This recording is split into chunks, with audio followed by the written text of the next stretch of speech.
The RH bill merely wants to empower a woman from the poorest economic class to march to the nearest facility operated by the Department of Health or the local government unit to demand information on a family planning product or supply of her choice.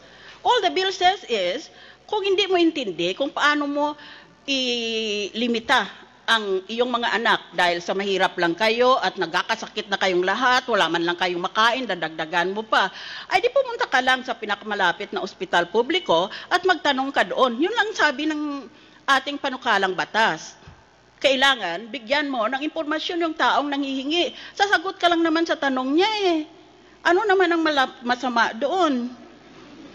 The bill at the simplest level wants to give an indigent married woman the freedom of informed choice concerning her reproductive rights. Ganito misis ito. We'll start from A to Z. Ganitong pwede mong gawin. Ngayon, bahala ka kung anong piliin mo. Yun lang naman yun. Wala namang pilitan eh. We will include all possible family planning methods and procedures. Kaya siya ngayon ang mamimili. What is so bad about this? This is information.